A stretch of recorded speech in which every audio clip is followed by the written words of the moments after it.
Deva Deva Saideva Mi Divya Charana Vindamulaku Na Prema Purvaka Shakta Kodi Pranam.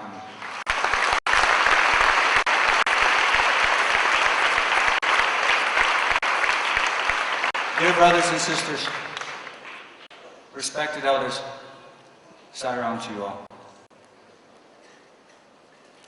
I was just a boy of 18 when I came to know Swami. Just at the time I was finishing my high school education. The United States is praised as having some of the greatest institutes of learning in all of the world. And in fact, I had many good teachers.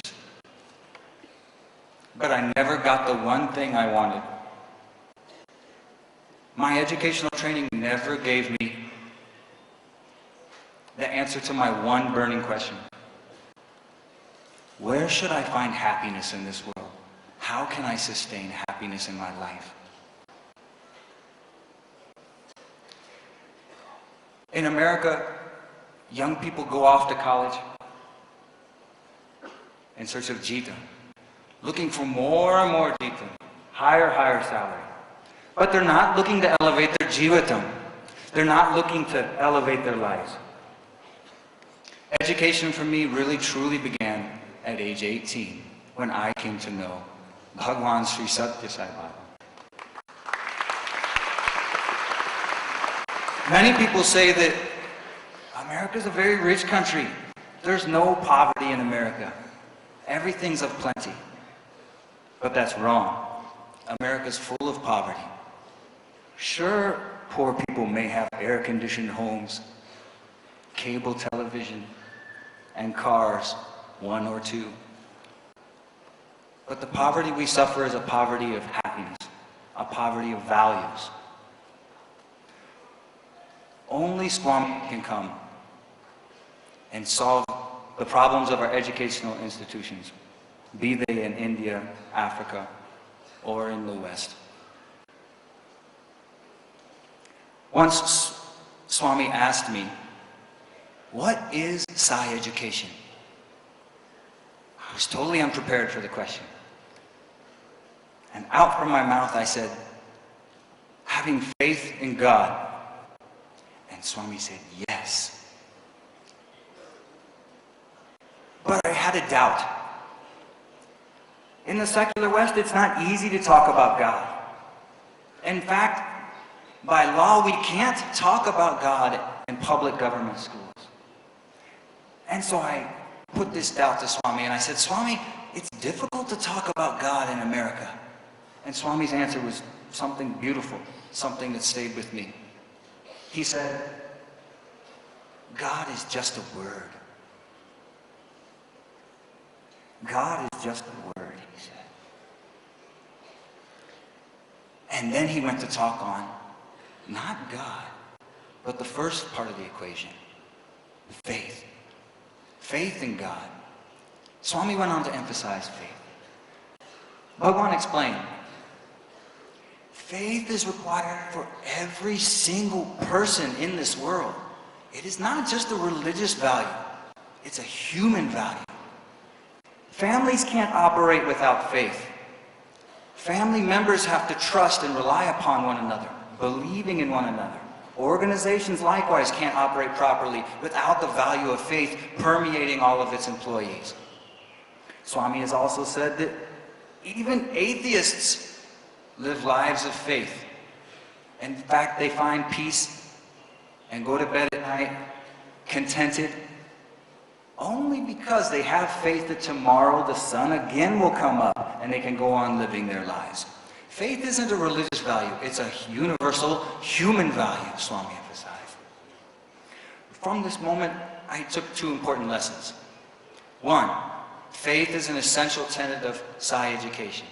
And two, that Sai education is universally applicable, just like Brother Kanu said. I'd like to share a little bit of my experience. Faith. The philosophy of educare is predicated on this principle that each and every single person is an embodiment of divinity. We as educators then have the task of bringing that divinity out. That's the philosophy of educare.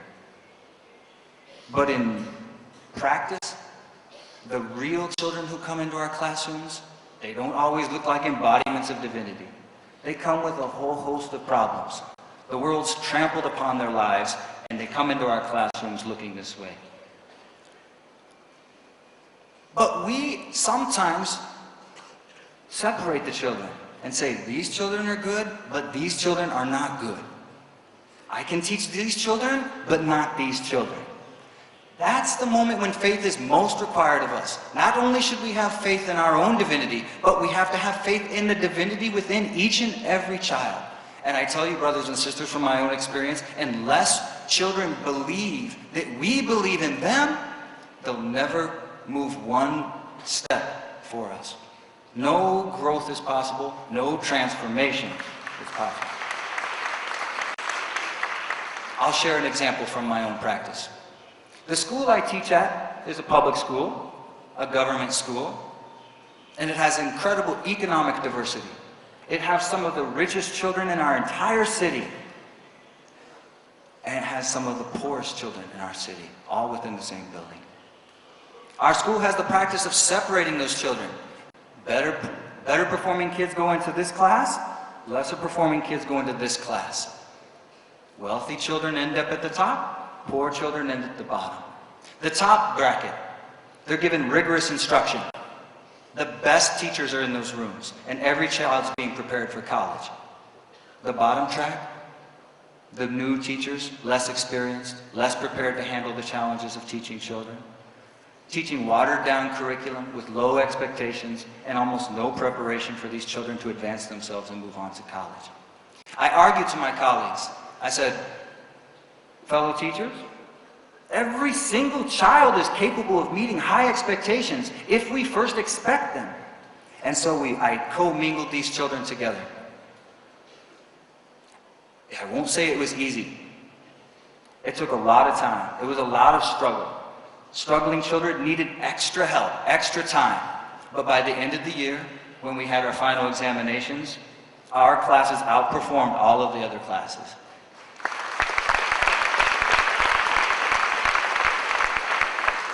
Is this Bhagavan's miracle? It's nothing more than Swami's teaching, that we should have faith in children. Without believing in children, nothing is possible. The second teaching I took away from Swami that day. Sai education is universally applicable. It is not just for Sai devotees. It's not just for India. Just as Brother Kanu said, it's for the entire world. But many of us have that doubt. God is just a word, Swami said. Yes, God is just a word.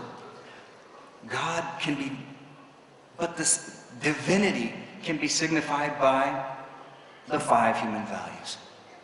Truth, right action, peace, love, non-violence. Aren't these divinity no less? Have we compromised God by calling him Satya? Have we diminished God by calling him love? No. The 5 human values. This is the avenue to reach each and every child on this planet.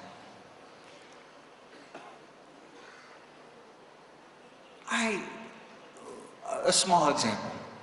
With my children, I one day put to them Swami's well-known saying, do good, be good, see good. Swami has guided us all these years. I put this to my class. I've done this multiple times now. And then I just asked the children, which of these comes first in the development of a person? Which should we do first? Should we first see good in order to do good and finally be good?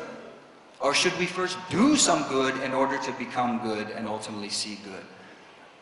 Always the same thing happens. The children immediately start disagreeing and breaking into small groups. No, I think first we should see good, and they all start working it out, and discussion erupts, and discussion, and discussion, and discussion, and the same result has always come whenever I've done this with children. They ultimately all realize, you know, Mr. Hoffer, the truth is, Doing good, being good, and seeing good cannot be separated. That these are integral. That all of these are connected to being good. That they all discover. And that's always happened whenever I've done this one simple activity with children.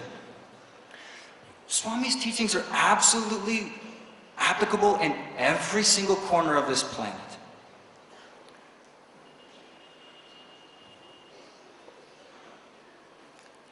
Bhagavan, the world's children need you desperately. Those of us that are working with children, we see these children, and we know that we alone can't do this.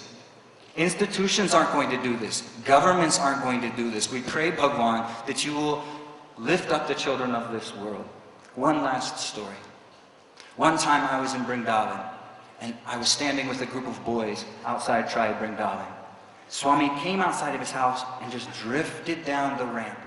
And he walked straight up to us, and he held down his hand. And he said, "What is in my hand?"